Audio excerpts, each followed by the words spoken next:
ዘየአምን ግብረ ዘአነ እገብር ውእቱኒ ይገብር ወዘየአቢ እምኔሁ ይገብር። በእኔ የሚያምን ቢኖር እኔ የማደርገውን ሁሉ ያደርጋል፣ ከዚያም የበለጠውን ሁሉ ያከናውናል። በዚህ ቃል ቆይታ እናደርጋለን። ተደላድሎ መቀመጥ ያስፈልጋል። ሰማዕቱን ስናስብ ደግሞ ይህ ሰማዕት ያከናወናቸው በርካታ ተግባራት ስላሉ በአርአያነት ለመማር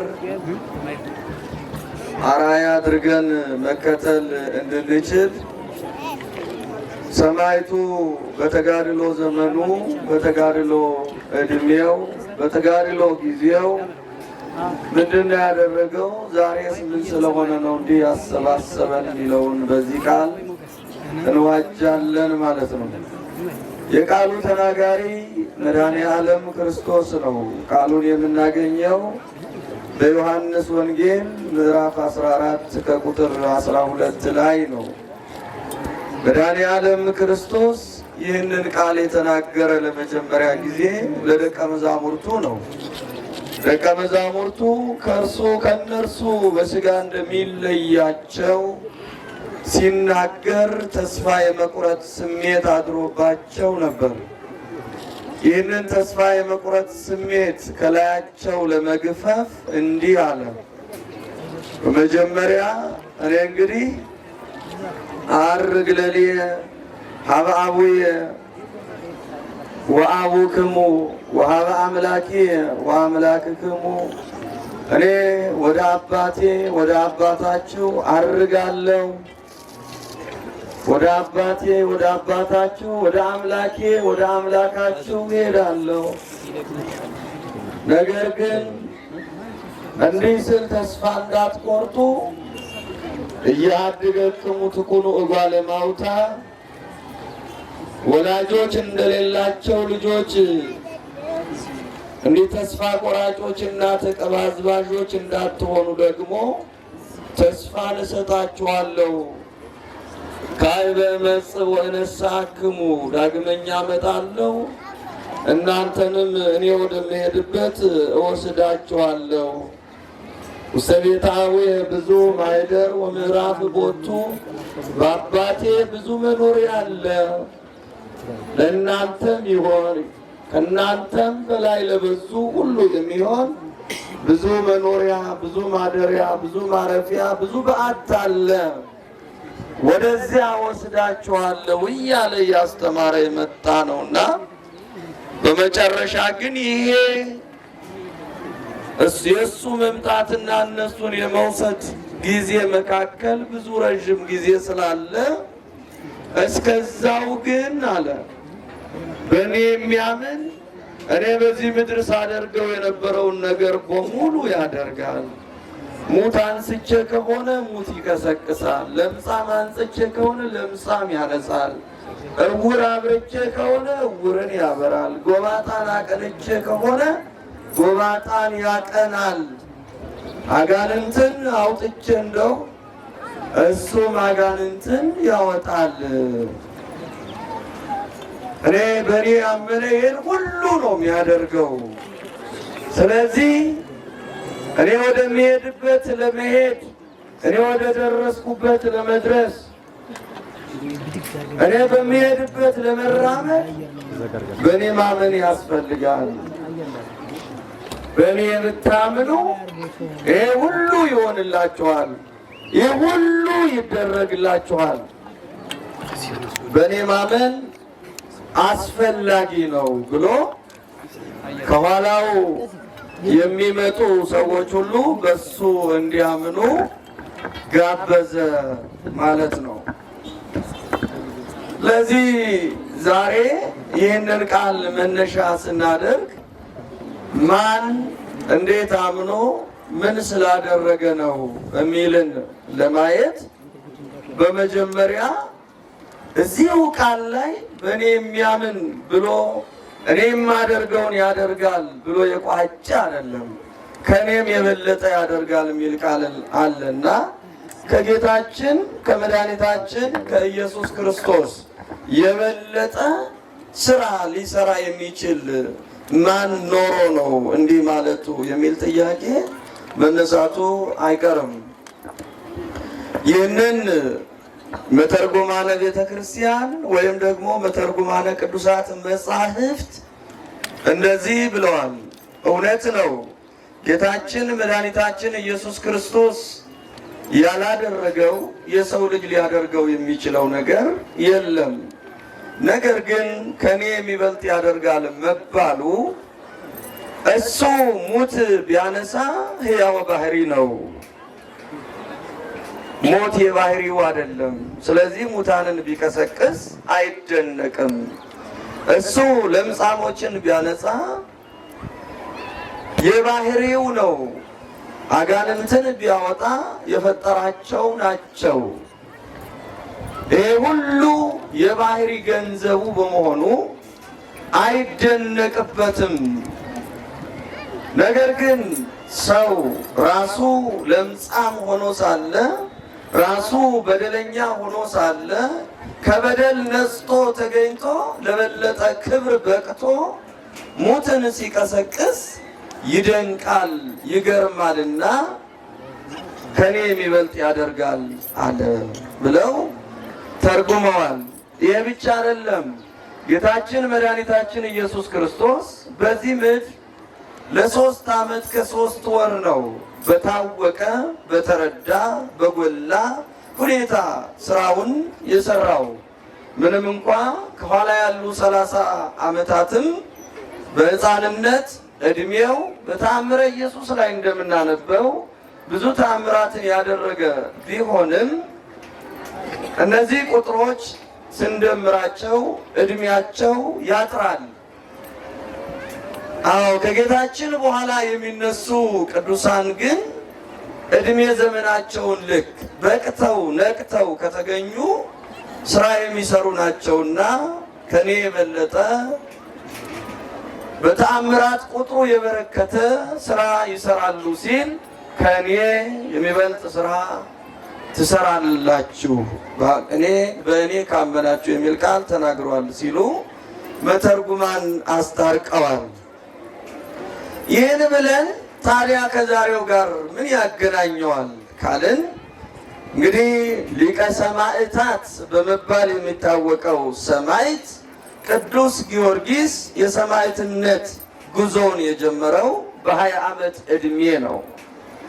የ20 ዓመት ዕድሜ ምን ያክል እንደሆነ እዩት። ከባድ ዕድሜ ነው። ሰው ራሱን ማሸነፍ የማይችልበት፣ ሰው ባየው ሁሉ የሚፍገመገምበት የዕድሜ ክልል የወጣትነት ዘመን የሚባለውን ሀ ብለን የምንጀምርበት የዕድሜ ጊዜ ነውና የጊዜ በዚህ ጊዜ ምድራዊ ነገርን ንቆ ትቶ ረስቶ ገትቶ ሰማያዊ ለሆነ ነገር ራስን አጭቶ መጓዝ ከባድ የዕድሜ ጊዜ ነው። አንደኛውና ዋነኛው የሰማዕቱ የቅዱስ ጊዮርጊስ አስደናቂ የሕይወት ታሪኩ በዚህ ዕድሜ ተጋድሎን መጀመሩ ነው። ይህን ስል የሰማዕቱ የቅዱስ ቂርቆስን የተጋድሎ ዕድሜ የምትረዱ ወገኖቼ ሰማዕትነት እኮ ከልጅነትም ይጀምራል ትሉ ይሆናል። የሕፃንነቱ አይደንቅም፣ ተአምር ነው የሚባለው። ብዙ የሚፈትነው ነገር አልነበረም ቅዱስ ቂርቆስን ሕፃን ስለሆነ። ይሄ ሰማዕት ግን ዕድሜው በራሱ ፈታኝ ዕድሜ ላይ ስለሆነ እየጀመረ ያለው ይደንቃል። እጅግ በጣምም በእውነቱ እንዴት ወሰነው ብለን እንድናገን ይጋብዛል እና ነው። ለዚህ አካሄዱም ደግሞ ለንግስና ነበር። ታሪኩ እንዲህ ነው። ሰማዕቱ በዚያው በምድረ ኤዥያ የተገኘ ሰው ነው። እንደሚታወቀው አባቱ ከነገስታት ወገን ነው። የአንድ አካባቢ አገረ ገዥ ነው። እናቱም ደግሞ የዚህ ባለቤት ናት፣ ንግስት ናት። አባቱ በልጅነቱ ስለሞተበት የአባቱን ንግስና ለማስመለስ ወደ ማዕከላዊው ገዥ ወደ እነ ዱድያኖስ ጉዞ ያደረገ ነው። እዚህ ጉዞ አድርጎ ለንጉሱ ብዙ የእጅ መንሻ ይዞ አገልጋዮችን አስከትሎ ቤተ መንግስቱ ላይ ሲደርስ ግን ያየውና የተመለከተው ክርስቲያኖች እንደ ጎመን ሲቀረደዱ፣ እንደ በግ ሲታረዱ፣ ወደ እሳት ሲጣሉ ነው ያየው። ይሄ ነው እሱን ቁርጠኛ ያደረገው። እነዚህ ህዝቦች፣ እነዚህ ወገኖች፣ እነዚህ ሰዎች ስለምንድን ነው እንዲህ የሚሰቃዩት? እነዚህ ነገስታት ስለምንድን ነው ይህን ያክል ጨካኝ የሆኑት? ሰዎች አይደሉም እንዴ እነዚህ ሰዎች የሚል ትዝብት በውስጡ አደረና ለምን ይሆን ብሎ ሲጠይቅ ለሰማያዊ ርስት ብለው ይህን ምድር ንቀው ትተው ሰማያዊ በላጭ ነገር አለን ብለው የሚጋደሉ ክርስቲያኖች ናቸው ተብሎ ቢነገረው ከምድሩ ሰማያዊ ይበልጣል የሚል ውሳኔ በውስጡ አደረ ማለት ነው። ደስ አይልም? ይሄ ከምድሩ ሰማያዊው ይበልጣል። እኔም ለምድራዊው ነበር አመጣጤ፣ ነገር ግን የነዚህ ይበልጣል። እግዚአብሔር መንፈስ ቅዱስ ሲመርጥ እንደዚህ ነው። እግዚአብሔር ይመስገን በእውነቱ። ተመልከቱ፣ ምድራዊ ንግስናን ለማምጣት የሄደን ሰው እንደዚህ መንገድ ላይ ይማርካል እግዚአብሔር። የቅዱስ ጊዮርጊስ ታሪክና የሐዋርያው ቅዱስ ጳውሎስ ታሪክ ይስማማል ማለት ነው። ሐዋርያው ቅዱስ ጳውሎስ ክርስቲያኖችን ለማሳደድ የይለፍ ወረቀት ይዞ በፍኖተ ደማስቆ ሲጓዝ የሚሳደደው በሐዋርያት በኩል የሚሳደደው ክርስቶስ በዚያ ጎዳና ተገልጦ ሳውል ለምን ታሳድደኛለህ? የመውጊያውን ብረት ብትረግጥ ላንተ ይብስብሃል። ስለዚህ በማሳደድ ፈንታ ተሰደድ፣ በመግደል ፈንታ ሙት ቢለው አንተ ማነህ ብቻ ነበር የጳውሎስ ቋንቋ። የክርስቶስ መልስ ደግሞ አንተ የምታሳድደኝ የናዝሬቱ ኢየሱስ ነኝ አለ። ሐዋርያው እኮ እያሳደደ ያለው ሰዎችን ነው። ክርስቶስ ተገልጦ ግን እኔን ነው የምታሳድደኝ አለ። ክርስቲያኖችን ማሳደድ ክርስቶስን ማሳደድ ነው። ቤተ ክርስቲያንን ማሳደድ፣ አዎ የቤተ ክርስቲያኗን መስራች ማሳደድ ነው። ይህንን ሲናገር ምን ላድርግ አለው? እኔ ወደ ማሳይህ ሂድ፣ አንተ ወደምታየው አትሂድ። እስኪ ይህን ቃል ተናገሩት። እኔ ወደ ማሳይህ በሉ እስኪ ሂድ። እግዚአብሔር ወደ ማሳየን እንድንሄድ ፈቃዱ ይሁን። እግዚአብሔር ሁሌ እኮ ይመራናል። እንዲህ ነው ያለው ነቢዩ ልበ አምላክ ዳዊት፣ እግዚአብሔር ይሬየኒ ወአልቦ ዘይሃጣኒ ውስተ ብሔር ስዑር እየ ያድረኒ ወሀበ ማየ ዕረፍት ሐፀነኒ አለ። ሜጣነ ነፍሴ ወመርሐኒ ፍኖተ ጽድቅ። እንደዚህ ነው የሚለው ነቢዩ። እግዚአብሔር ይሬየኒ ወአልቦ ዘይሃጣኒ፣ ሰዎች ቢያሳድዱኝ አለ እግዚአብሔር ይጠብቀኛል። አሳዳጄ በእኔ ላይ ኃይል ስልጣን የለውም። እረኛ የእግዚአብሔር ነው፣ በለመለመ መስክ ይመራኛል፣ ከሕይወት ወንዝ ውሃም ያጠጣኛል። ነፍሴን ይመልሳታል፣ በጎዳናዬ ይቀድመኛል፣ ብመለስ የሚያደርሰኝን ቦታን ያውቃለሁ እያለ ነቢዩ ልበ አምላክ ዳዊት እንደተናገረ ሐዋርያው ቅዱስ ጳውሎስ በዚህ ቋንቋ ድል ተነስቶ ተማርኮ ወደ ደቀ መዛሙርት ሄዶ ተልእኮ ተቀብሎ የአሕዛብን ከተሞች እየተዘዋወረ ያስተማረ መምህረ ሕዝብ ወአሕዛብ የሚል ስያሜን የተጎናጸፈ እስኪሆን ደርሷል። የተማረከው ግን በድንገት በጎዳና ነው። ይህም ሰማዕት ለንግስና ሄዶ በዚያው ላይ ተማርኮ ምድራዊው ይቅርብኝ ብሎ ይዞት የሄደውን መባ እጅ መንሻ ሁሉ ለነዳያን ለምስኪናን ሰጥቶ ላስከተላቸው አገልጋዮቹ አከፋፍሎ የቀረውንም ሂዱና እናንተ ኑሩበት ብሎ ኑሮውን ከቅዱሳን ጋር ለማድረግ ተጋድሎን በነገስታቱ ፊት የጀመረ አንተ የወንድማችን የዞሮንቶስ ልጅ አይደለህምን?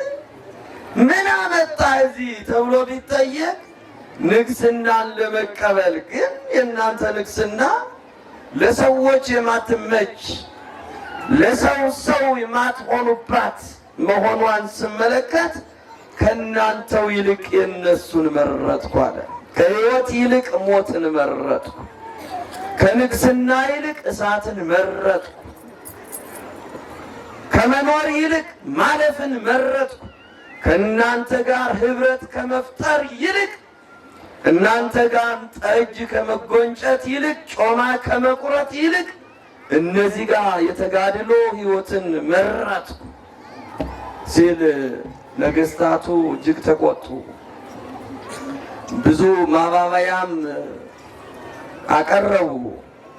በእውነት የአባት ንግስና ከዚህ እስከዚህ ቢሆን ከዛ በላይ ጨምረን እንሰጥሃለን፣ ካስፈለገም ደግሞ ወደ ማዕከላዊው መንግስት እንድትቀላቀል እናደርጋለን። ብዙ የሚያባብሉ ብዙ መሸንጋዮች ቀርበውለት አይ እነዚህ ሁሉ የሚጠፉ ናቸው፣ እነዚህ ሁሉ የሚቀሩ ናቸው፣ ከአባቴ እማራለሁ። ትናንት ነበረ ዛሬ የለም፣ ትናንት ነግሶ ነበር ዛሬ ዙፋኑ ባዶ ነው። ስለዚህ ከሚያልፈው ይልቅ የማያልፈው ይሻለኛል ብሎ በድፍረት ሲናገር ብዙ መከራ ነው ያሳዩት። የ7 ዓመት የተጋድሎ ጉዞ በዚህ ቅጽበት ተናግሬ ልጨርሰው አልችልም። 7 ዓመት እንደ አንድ ቀን ሲጋደል በተጋድሎ መካከል ያደረጋቸውን ተአምራት ነው መናገር የምፈልገው። አዎ እንግዲህ ሰማዕቱ ብዙ ጊዜ ሞቷል አይደለም አይደል እንዴ? እግዚአብሔር ደግሞ አስነስቶታል። በእግዚአብሔር ዘንድ ሞት ኃይል የለውም፣ ስልጣን የለውም። ሞት ሆይ መውጊያ የት ነው? ሲኦል ሆይ ድል መንሳትሽ የታለ? የተባለለት አምላክ ከሱ ጋር ስለሆነ ሞት እንኳ ድል አላደረገውም። በልዩ ልዩ ሁኔታ ለመግደል ሙከራ አድርገዋል። አንደኛ ነው እጅግ በጣም በተጋድሎ መካከል ብዙ ነገር ቢያደርጉ አልሆን ቢል ይህን ሰው መርዝ ነው የሚገድለው ብለው መርዝ መራዥ ወይም ደግሞ መተተኛ ሰው ጋር ውለታ ወስደው አትናሲዮስ የሚባል መሰሪ ጠርተው ይህን ሰው በመርዝ ብትገላግልልን ይላሉ። እየሰማችሁ ነው? ይህን ሰው ምን አድርግ? በመርዝ ግደልልን። የዛሬውን ሰው ይመስላሉ አይመስሉም? በመርዝ ያሳበድናቸው ስንት ናቸው? ጨርቃቸውን ጥለው እንዲሄዱ ያደረግናቸው ስንት ናቸው? ከከተማው ጨርቃቸውን ጥለው ያበዱ ያሉት ስንት ናቸው? ማን ይህን አደረገ? በማዕድ ተቀምጠ መርዝ ስታጎርስ ቅር አይልህም? አብረህ እየበላህ መርዝ ስታጎርሰው መርዝ ስታጠጣው እንደው ትንሽ አልሰቀቀህም? አያስለቅስም? በእውነት ሰው እንደው ሰው ምን አደረገ? ሰው አይደል?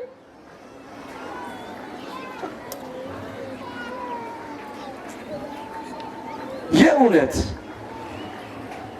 በእውነት ውስጥን ይነካል። ትናንትና እነማን ነበሩ ምንላቸው ሰዎች አብደው ልብሳቸውን ጥለው ሲሄዱ የምንም ስራ አይደለም፣ የአጋንንት ስራ የሰራንባቸው እኛው ሰዎች ነን። ይሄ ጥንታዊ የሰው ልጆች የእከይ የክፋት የተንኮል ተግባር ነው እና ያኔ ሰማዕቱን በመርዝ ግደልልን ብለው ስራየኛ ሰው አምጥተው ያም ስራየኛ ተስማምቶ ቀምሞ እንዲያጠጣው ተደረገ። ቀምሞ አጠጣው። ነገር ግን መርዙ ሊገድለው አልቻለም። በእኔ የሚያምን ንገሩኛ፣ እኔ የማደርገው ከዚያም የሚበልጥ ያደርጋል። እዚህ ላይ እስቲ ከኔም የሚበልጥ የሚለውን ውሰዱት። አሁን ጌታችን መድኃኒታችን ኢየሱስ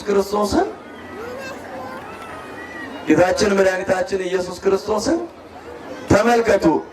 እኔ የማደርገውን ያደርጋል፣ በእኔ የሆነው ሁሉ ይሆናል ማለት ነው ትርጉሙና። ጌታችን መድኃኒታችን ኢየሱስ ክርስቶስ በቀራንዮ ተሰቅሎ እያለ ምንድነው ያጠጡት ሰዎች? ምንድነው ያጠጡት? መርዛማ ነገር ሐሞትና ከርቤ ቀላቅለው። ሐሞት ምን አይነት ነው? መራራ። ከርቤ ምን አይነት ነው? ምን አይነት ነው? ሽታው ራሱ የከፋ። ሁለቱ ነገሮች ሲቀላቀሉ ደግሞ ምን አይነት ነገር ሊያወጡ እንደሚችሉ አስቡ። ይሄንን ነው ጠማኝ ሲል ወስደው አፉ ላይ ነው የጨመቁበት። በመቅጃ እንኳ በውሉ አልሰጡትም፣ ርቋቸዋል። ስለራቃቸው ምን አደረጉ?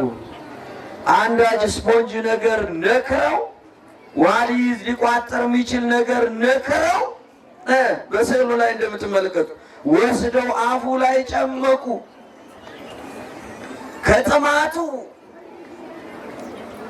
እንዲያስታግሰው ሳይሆን በዚህ መራራ በሞት ሊገላግሉት ፈልገው ነው።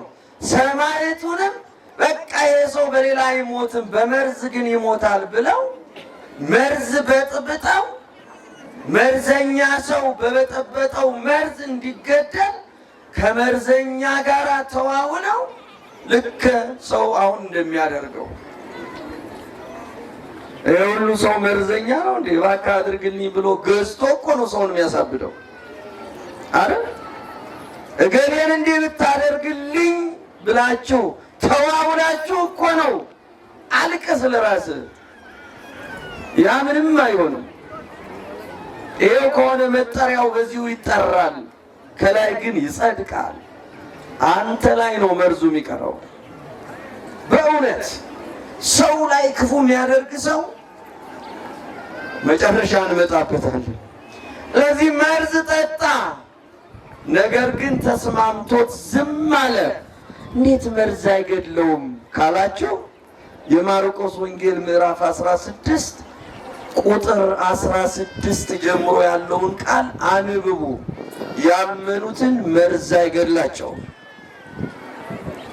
አማኝን መርዝ አይገድለውም። ያመኑትን ደግሞ እነዚህ ይከተሏቸዋል ይላል። ለምጻም ያነጻሉ፣ እውር ያበራሉ፣ ጎባጣ ያቀናሉ፣ አጋንንትን ያወጣሉ። የሚገድል መርዝ እንኳ ቢያጠጧቸው መርዝ በእነሱ ላይ ኃይል የለውም ተብሎ ተጽፏል። ይህን የተናገረ ጌታችን መድኃኒታችን ኢየሱስ ክርስቶስ ነው። ይህንን ስለሚያውቅ ነው ሰማዕቱም ያን መርዝ ተቀብሎ የጨለጠው። አይገድለኝም ማለት ለምን? ስለሚያምን። በማን ስለሚያምን?